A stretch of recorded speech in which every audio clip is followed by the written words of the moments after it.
they could find a reason to stay a little bit longer. Like, oh, like I know that person. Yeah. And go and talk to them, or 100%.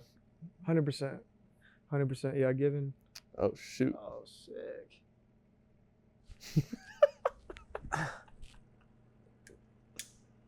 Whoa.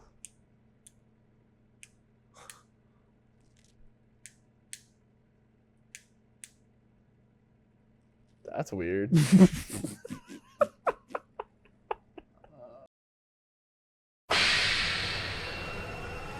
Auto sequence start in 5, 4, 3, 2, 1.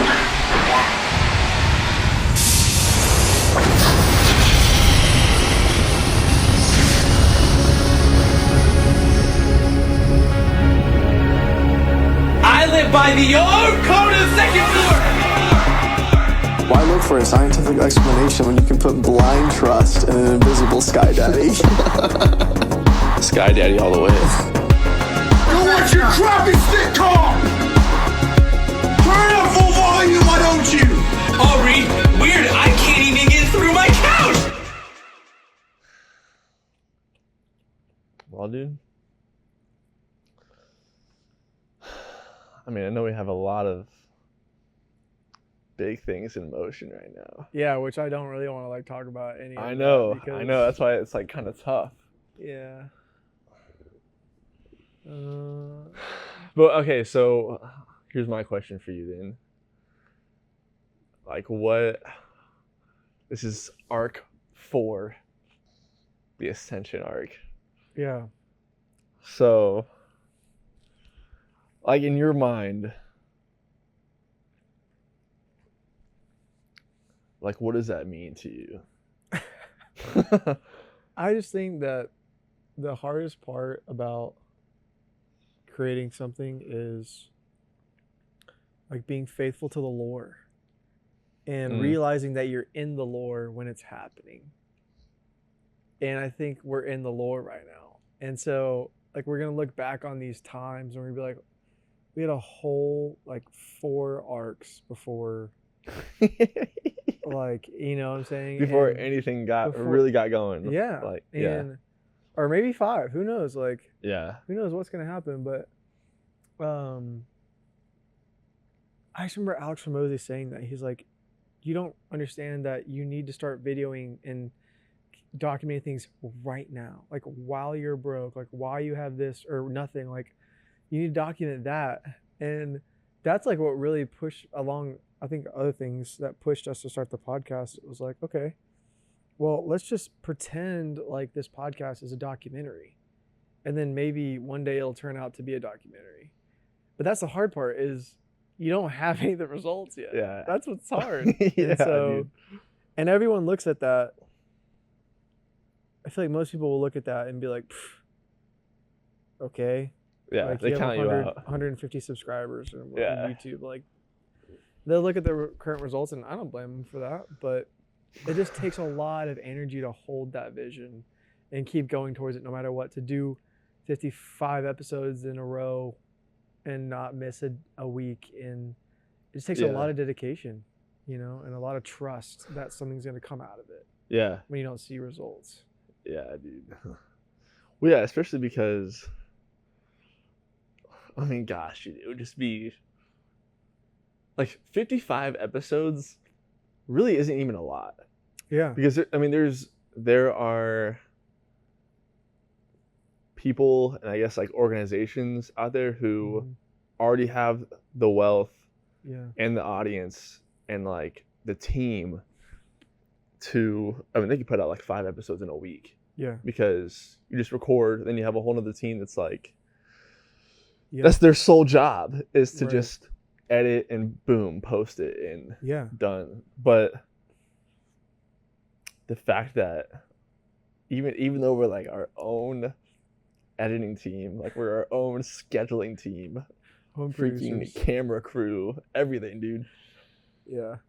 But yeah.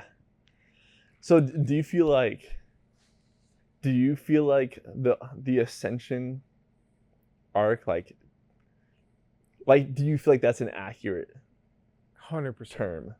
100%.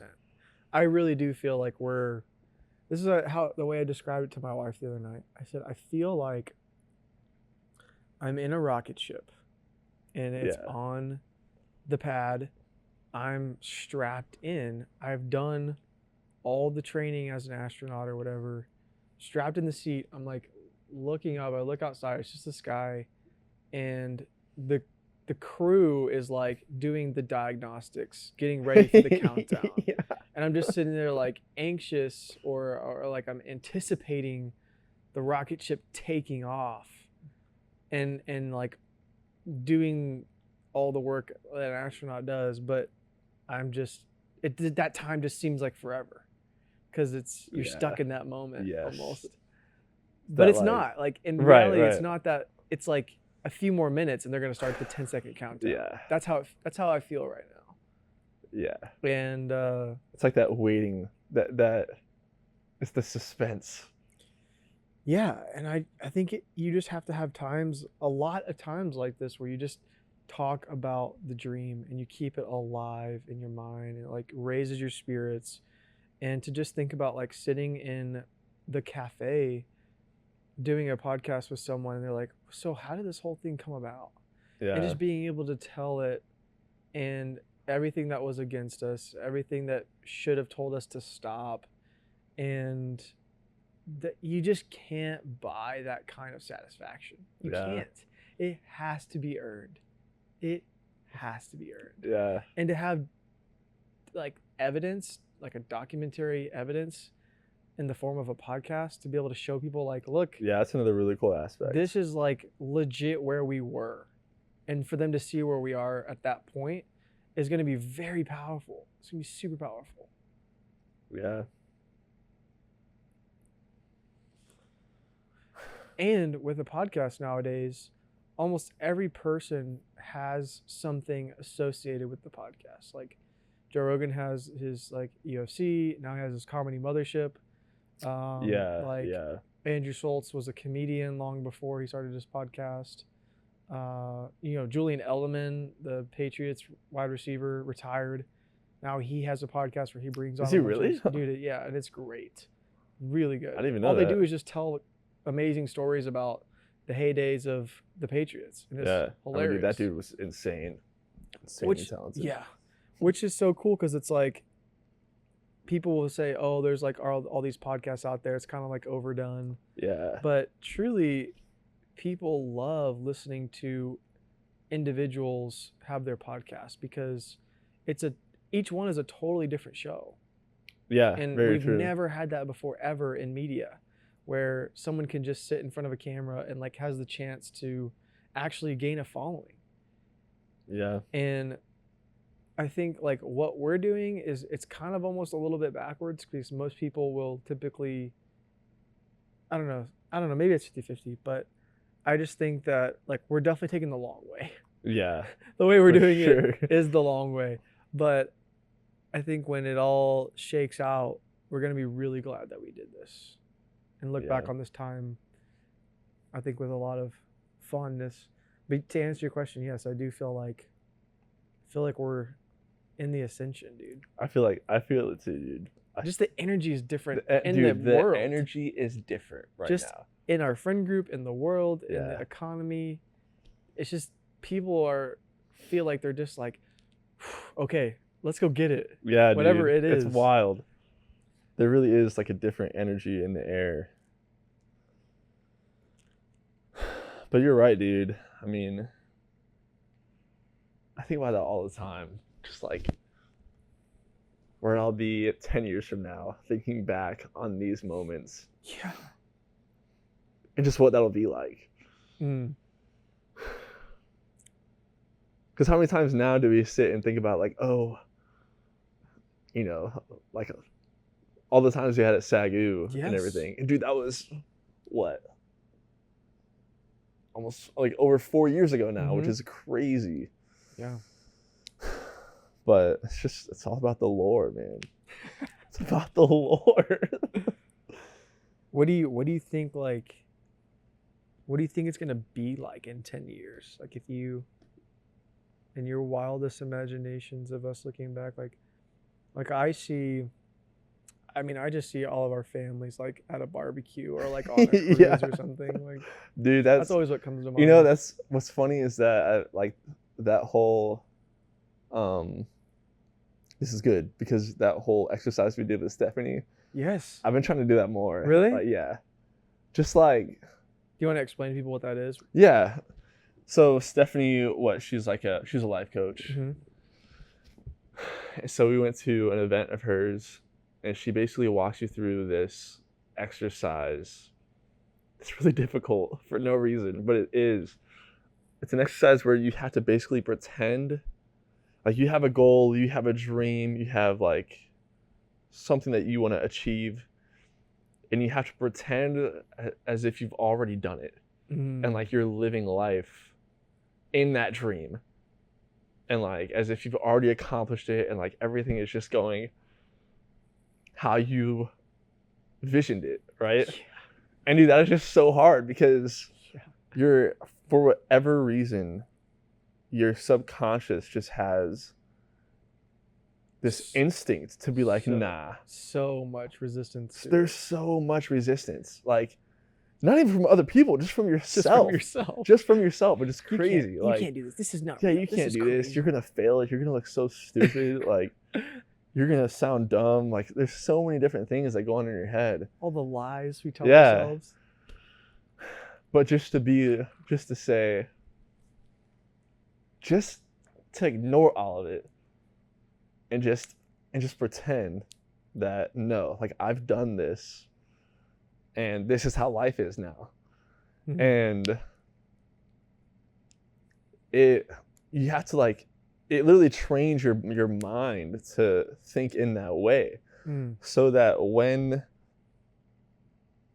an obstacle arises or some kind of resistance, you have that, you're training your mind to think in that way that no, like I'm gonna accomplish this goal because I already believe in a sense, feel Yeah. like what it was to be in it.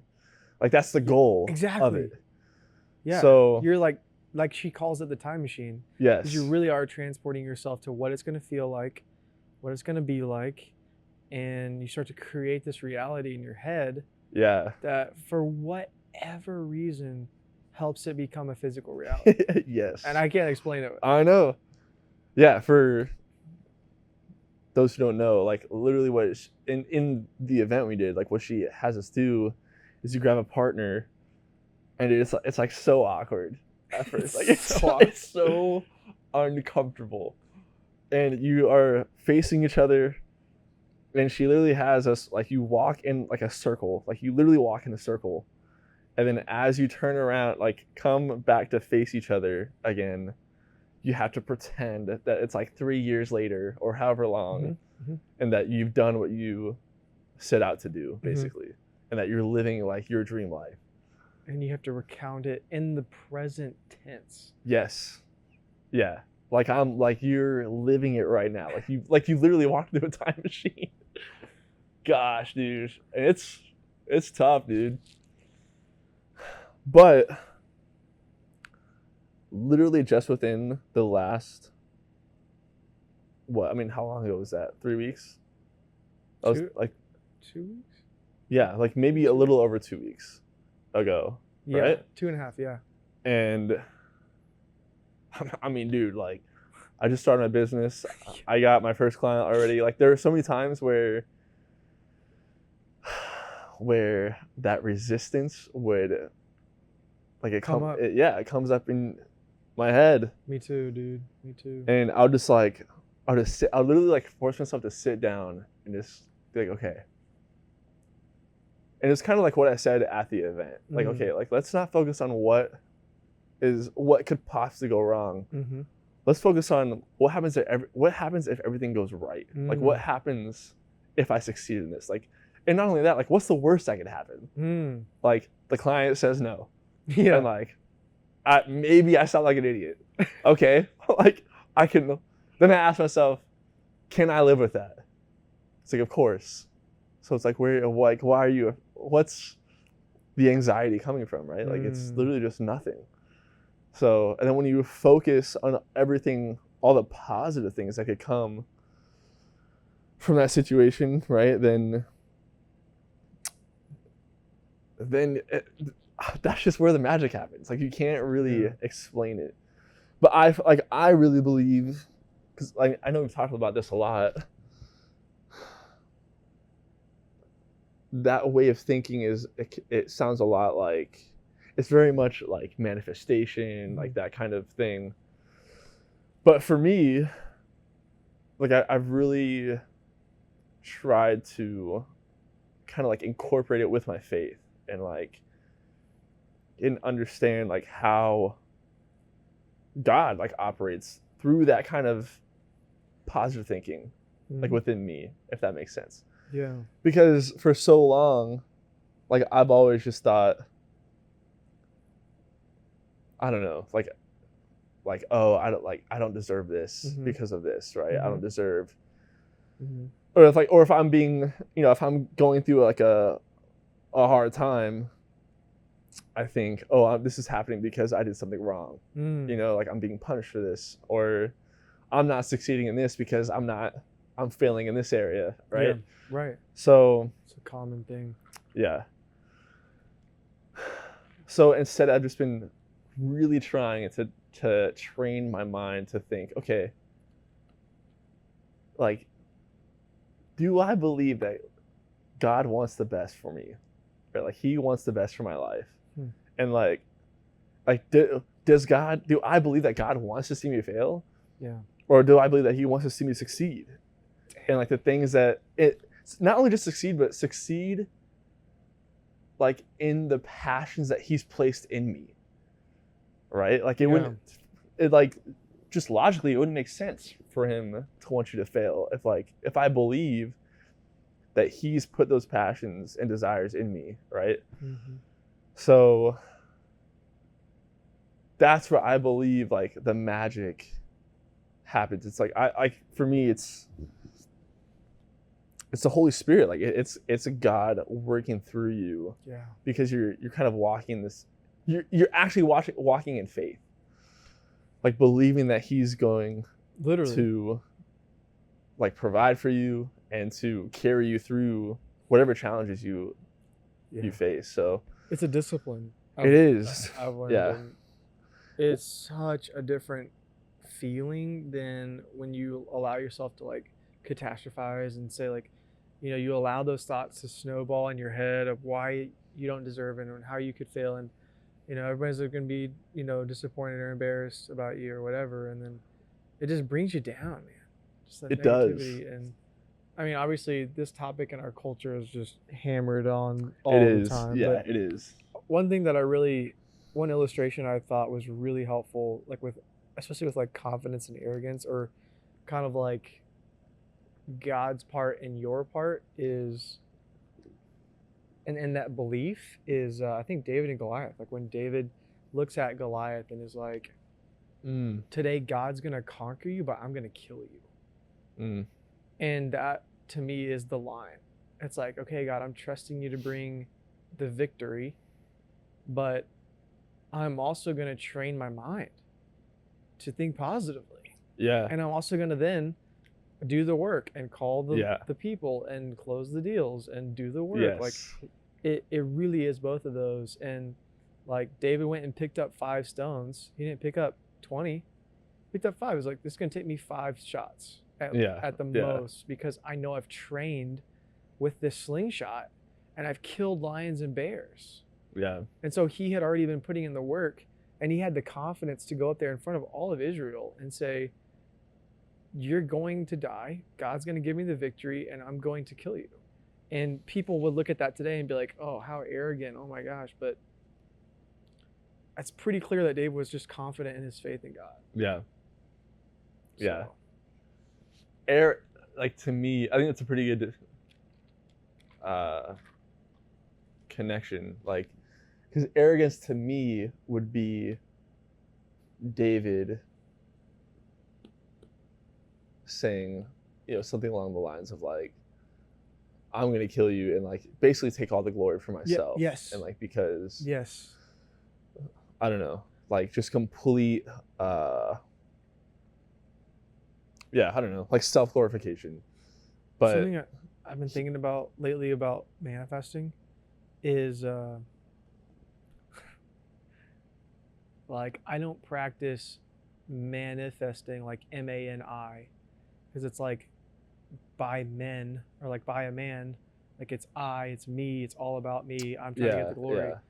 I practice manifesting, MANNA, because in the desert the Israelites like cried out to God, and God provided them the manna. Like he provided something that they could never get themselves, which was like a special kind of bread in the desert. And because of that, he got the glory. But they still had to pick it up every day, and they could only pick up a certain amount. And it was like very strict guidelines, right? Yeah, they still had to walk through the freaking desert, dude. And still had to walk through the freaking desert, through the wilderness, and trust God. And so that's, I think, the pivotal difference between what like the New Age practice and then what Christians could practice. And I think that's what you're describing. This is what you do. Yeah. A little cheeky. I'm literally, it really is changing my life, because gosh, like one thing that got me when we were in that like session or whatever is when I explained that, I can't remember if I told you this on the drive back, but when I explained that to her, like, you know, like I want to start asking myself, like, what could go right? Like, all those things. And then she asked me, like, would you be willing to practice doing that? And like, it was just, I don't know, for some reason that struck me, because like, it just hit me that it's like, dang, like I really haven't been practicing thinking like that. Right. Like it's not something that I've really been attentive to. So, because I, you know, like I'm big on the gym, dude. I'm big on training and all that stuff. 100%. And you just forget that you have to train your mind just like you would any other part of your body. Like you literally have to sit down and just do it. You know, like you can't just think, oh yeah, you know, it'll get better someday. Well, and coincidentally, like you landed your first client, and like you're moving forward in these things, and it's like maybe that was coming, but like I would argue that work that you're doing has a lot to do with it. Yeah. Especially your attitude in terms of like overcoming challenges in a new industry, relatively. Yeah, for sure. Like, yeah. That plays a pretty huge role. Yeah. Yeah, for sure. And like you said, like it doesn't mean I haven't put in the work. It doesn't mean like I haven't prepared for it. Like I definitely all last year, like all the time I put in. So it's just getting past that mental resistance. Yes. Of like 100%. all those worries that come up, dude. And dude, like I said just a couple hours ago, like there have been times working with this client where I'm like, dude, I do not know what the heck I'm doing. Like, I don't know how I'm gonna figure this out. And then you do. It's like working on a car. You get to a point where it's like, this bolt will not come out. Like, and you start going on your head about, well, okay, if I can't get this bolt out, how am I going to fix this part? If I can't fix the part, how am I going to drive my car? If I can't drive my car, how am I going to get to work? You start going through all this stuff, and then you like just bang on a few more times and use a freaking borrow an impact gun or something, and then all of a sudden it's off, and you're like, oh. Yeah. That weight is just gone, instantly gone. And you realize how it was a facade the whole time. It's like, I'm just putting this on myself. Yeah. I really am. Yeah. Like, and when you realize you have that kind of control over your thoughts, which has control of your attitudes and your actions.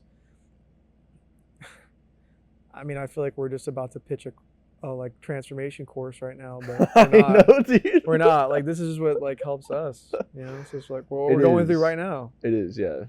Yeah.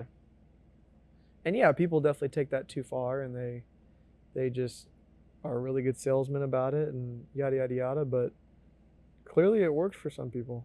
Yeah. Yeah. And that, I mean, I think that's where we're at with this podcast, dude, is we're putting in the freaking work. Yeah. And just trusting that, you know. Okay, I got a question for you. What do you think, in terms of like the cafe, right, and like the community that we're trying to build there? What do you think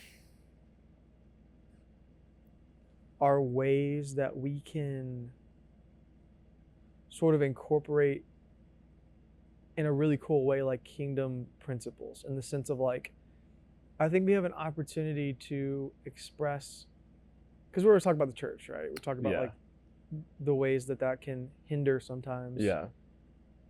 Really living the way that Dallas Willard talks about on the Sermon on the Mount. And so something I've been thinking about a lot lately is like, wow, what kind of things can we just model? It doesn't have to be like a workshop, but like it could be a class, it could be, a little lesson or something, that would be cool. But like, what are things that we can just model in the everyday life or whatever to show and basically instead of telling? That's kind of what I've been chewing on lately, because, and I mean that specifically in the sense of design, like designing that environment or that culture in a way that makes it easier to live by kingdom values or understand kingdom values, like through our culture. Because sometimes I feel like the way that we've designed our church organizations actually make it more difficult to live by those principles sometimes. In the sense of like, we like make these models of worship as just singing, when we really know it's more holistic, and people know that, but they're not really taught how to practice that, and that when they do worship in other ways, that it's actually equivalent, or it's actually like spiritually sound. I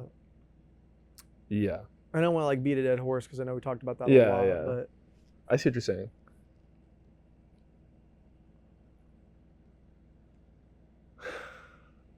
It's a tough question. It's I kind of want to all over that, but well, I definitely think there's several things I think that, like, from what you shared, and like some of the things that it sounds like is going to be incorporated like as soon as it opens, is like I think just off the bat, like things like the 24-hour availability, and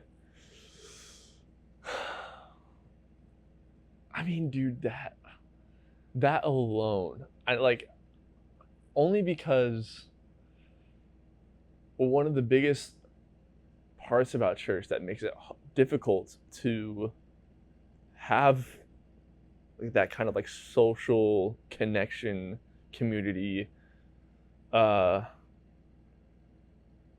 guess one of the things about church that makes it difficult in that setting is the time, like the time restraints, because you have like, I mean, if you go to church, you know how the service goes. It's like greetings, worship, service, boom, and then if you have another service, and it's like, rinse and repeat. So I think literally just having a space, dude, that's open, even like, not even just 24 hours, but even just past 10 o'clock, you know, like past 8 o'clock. Yeah, literally crazy. Like that alone is gonna be monumental, bro. Because dude, that's like what we talked about with Zach a couple episodes ago. Like, one of the things that you need to build community and to build relationships with people is just time. It's just time. Like, you literally just need time. You need time to be able to sit down, and like that's why when we were talking about with Zach, like that's why podcasts are exploding right now, because it allows people time to just sit and talk and really get to the bottom of ideals, opinions, the person. Yeah. So just having that space and allowing the space and the time for people to just be around each other and really just hang out, and there's no, there doesn't have to be an agenda. There's no agenda of and then I think something we've talked about too, like having various events to bring, just to bring people together. Like those are always, I think those are going to be super fun. Yeah. Those would be great ways to kind of like, push people into socially interacting, I guess. But yeah, go ahead. Well, I was just going to say, I think that's what we didn't have access to on second floor was like organizational capabilities, money, or like I guess we had a space technically, but like a multifunctional space. We made that out of the rooms, yes. But something that's like really tailored for that type of environment. And I see for the most part what we're trying to do with the development of this cafe is make it a multifunctional space, so that, because this is what I realized, is that it just takes a lot of time to build a relationship with people. It does. And we're so busy nowadays that people are not willing to sacrifice their convenience or their efficiency, maybe you could say, for community, but they're desperate for community too. And so the idea is, can we create a space where people can feel efficient and like they're getting things done, but also rub shoulders and almost kind of naturally end up meeting people in a way that doesn't feel forced or manipulated, but that's authentic. And I think that there's a high likelihood that is hopefully going to happen. And then, like you said, having events sprinkled in, but not just any events, but events that like are very creative and fun, and not your just normal average like blah stuff that you've been to 1,000 times and seen 1,000 times. Yeah, no. Yeah, I wonder, do you think, well, okay, actually, I want to ask you this. I want to see what your thoughts are on this, because I was actually thinking about this today. Like, when it comes to that second floor experience, right? Like what this whole thing is about. Yeah.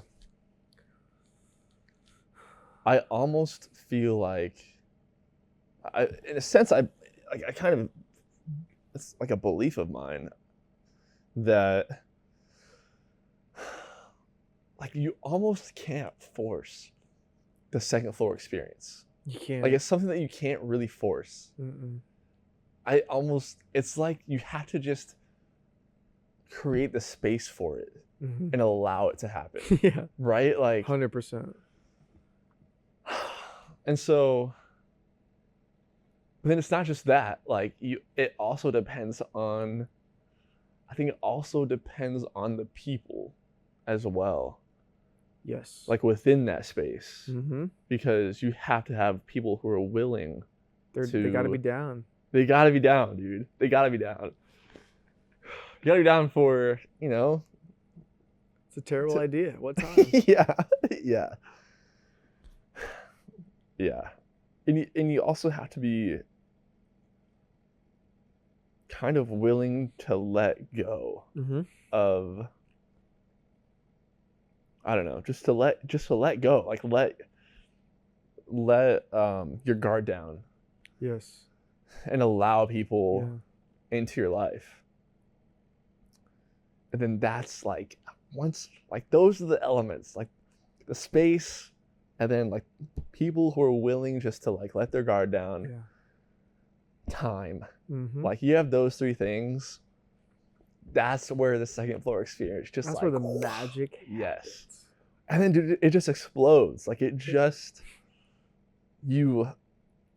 that's where that community ignites.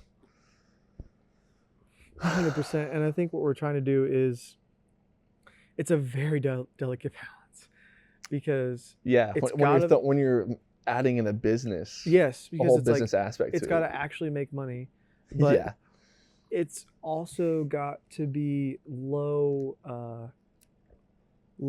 cost, like social cost to go, basically. And like a cafe to me is like the lowest social cost possible. It's like, I'm just gonna go for hang sure. out. I don't have to buy anything if I don't want to. You can almost go to a cafe for any reason. Any reason. Almost any reason. And so, okay, low social cost, yes. And then you kind of add elements of, like I said, efficiency and value. Yeah. To where people can like almost, what's the word? Where they can legitimize, or they can basically, it makes sense for them to spend time there. Yeah. Like, Absolutely. The value they're getting is worth the time they're spending, to the point, like, we want to get people to the point when they leave, they really miss it and they want to come back, obviously. And what I love about it is that you're not really hiding anything from anybody. Like, we're a business, we have to make money, we have to sell things, right? But it's like, you can do it in a way that is also very open, and that invites people to these to just come and hang out, and that you can create a space with that money that is really cool and really inviting. You can do so many more things, even especially without any kind of like religious confines to your organization too. And you can have like all different types of people there. And if you can get people face to face like that too, we really believe that we're gonna realize how similar we are versus how different. It's just so cheesy, but it's desperately needed. Yeah. And so I think we're on the right track, creating those elements. And I'm just kind of having to trust that it's all going to come together in a way that's best for all of those aspects. Yeah. You know? Yeah. I do think, I feel like just in a practical sense, having like a room specifically for, like, if someone wants to go there and like really dial in and not be bothered, right, like get some work done, then have like a room for that. Right. But then like maybe like a bigger room, like, you know, whichever room is like the biggest, like has the most space, allow that to be like, you know, that's where we have the plates, like the cards or whatever, where yeah, like the main we talked area. about that. Yeah. And that's where like we really, I don't know, kind of like encourage that I don't know, I guess like social interaction, I guess. Right. So yeah, exactly. Because then if someone like wants to go get work done, they can go to that little room, like go to the smaller area, get their work done, and then like when they come out, and it's like, oh hey, like, you know, that seems interesting to talk about. Like, they could find a reason to stay a little bit longer. Like, oh, like I know that person. Yeah. And go and talk to them, or, you know. 100%. 100%. Yeah, given. Oh shoot. Oh, sick.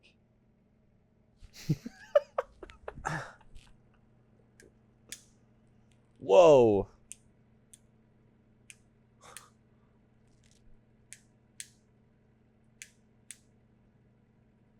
That's weird.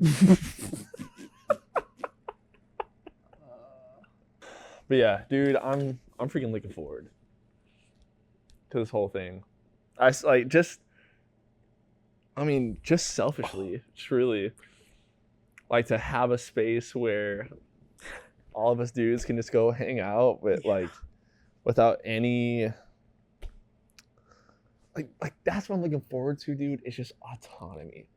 Like just having the freedom to go somewhere and just hang out with no, like, you know, I don't know, no agenda, no expectations, no whatever.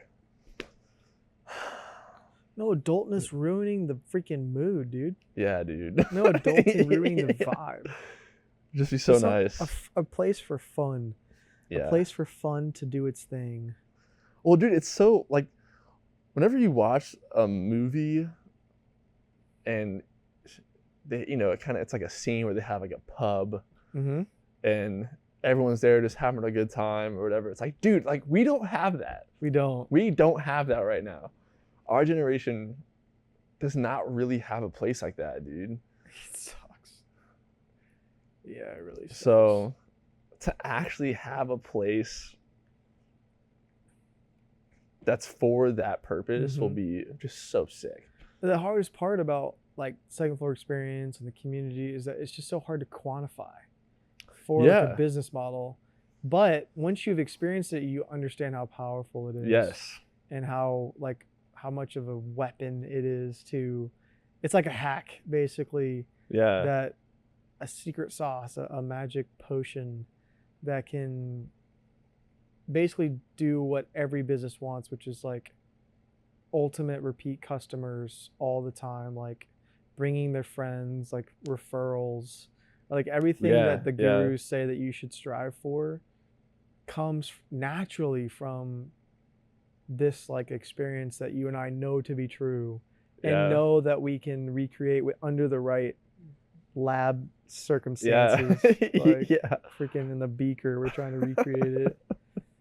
It's just really, the tough part is just getting the space and making it a vibe and getting people to buy in a way that's seems realistic to them, and then just enough time to where we can show that it works. Yeah. And then once you have proof of concept, that's game. It's game over, dude. Because the cat's out of the bag, and now it's a trend and people want in, but you got to get to that proof of concept phase. Honestly, I think that's almost more than anything, that's what's going to be huge about this whole experience. Like this whole thing, the cafe thing, whatever, is that's going to be, you know, hopefully, like that'll be like the real, like that's our chance, dude, to like show everybody. Yes. To like show like what this is about, you know? Because it feels like we've been, I don't know, waiting for that chance, kind of. And even just to like test that it's possible outside of a college dorm. You know? Yeah. And I think that over the last few years we've kind of figured out like, we think it's still possible. And we did the podcast we've been doing the podcast and realizing that, wow, this is a pretty common need. Yeah. And something that many people would love to have, but there's just no example you can point to like make someone go, oh yeah, I know what you're talking about. Yeah. It's like you just have to sort of hodgepodge things together as examples, and people are like, okay. Like, they have to experience it themselves. They have to. You have to. And that's the barrier of entry. Like, truly is. And then what's so cool is like no one can ever take that experience away from you. No one can like convince you it didn't happen. And typically people want other people to experience the same thing. And it, gosh, it can just revolutionize someone's whole life. It really can. Like, it's just to be understood and to be loved in a way that's like a really deep friendship, and to be your true self and not be ridiculed, or like not be judged, is just one of the greatest gifts you can give to someone. Dude, it really is. And it's free. It could just cost you a little bit of time and energy. Gosh, dude, that's what's tough is because we know it works because like we know it works outside of a dorm because we've experienced it. Like from college onward. You know, Yeah. like the friendships we have are still like I'm you know I'm- just as just as like that our little community yeah, is still just as strong as if not stronger if not stronger. than it was there. You know, like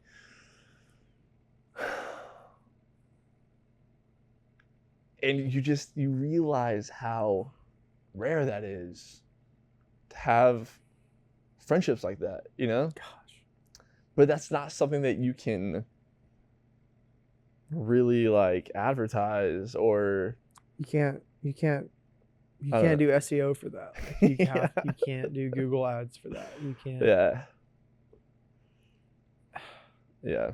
That's what it is. It's like we had to kind of make this really long road around this idea to like get in front of it and build something that will at least just get people interested enough to get there. Yes. That's what we're really doing, is we're like trying to create a concept that and a design that lures people Yeah.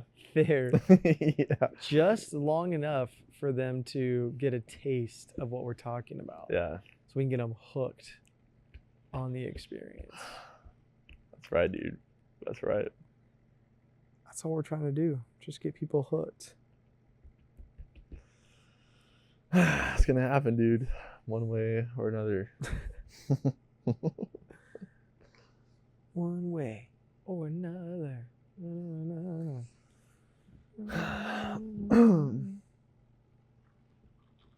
Anything else on your mind?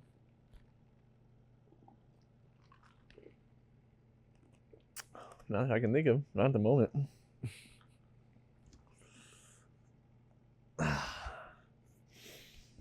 You? I'm freaking tired. This January, dude, starting off strong. Starting off running. Yeah, it's about to get even crazier. Yeah. Like, it's about to get wild. But I'm here for it. I would be bored. I would be bored without it. So.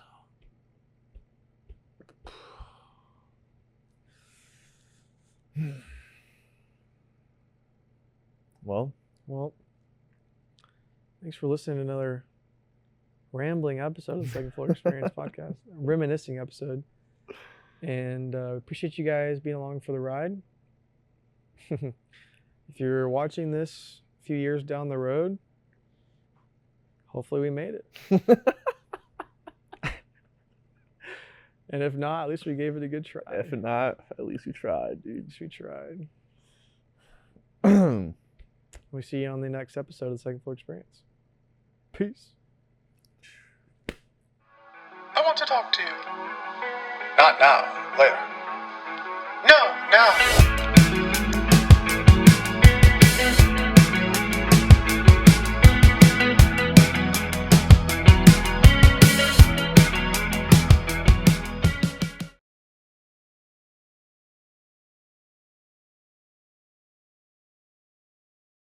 So this is how my morning went, dude.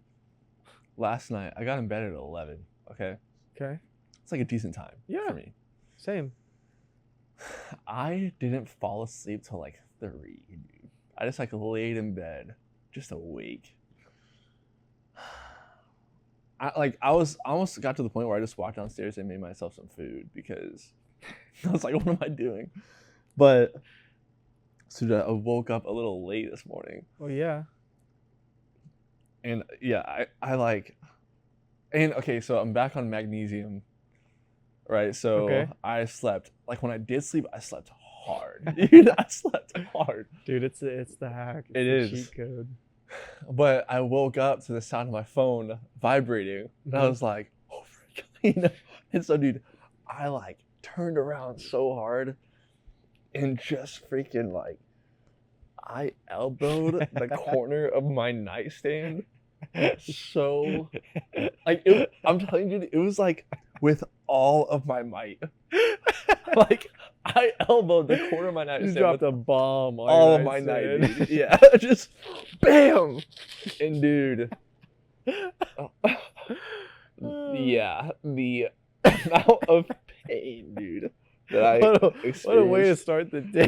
Dude, literally, like as soon as I woke up, that's how my day started. Oh my god. So, dude. yeah, my arm has been sore like all day, dude. Did it hit your funny bone, or was it I just think straight it was like bone? I hit it hard enough that I definitely felt it in my funny bone, but it was like really just like the muscle up here. And dude, was it someone calling you?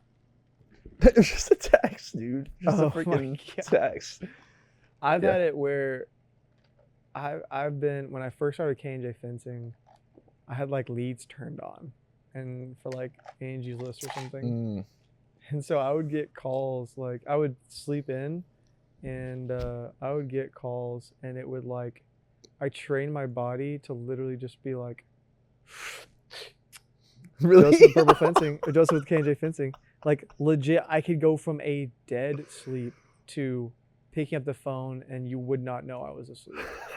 Dude, that's impressive. It's just like, for whatever reason, it's like a secret talent of mine. yeah. Just be asleep, here's the phone ringing, pick it up, be like, yep, hey, what's up? And I'm like, I'm locked in, I'm there. Yeah. It's just like, I don't know. Dude. It's just how I am.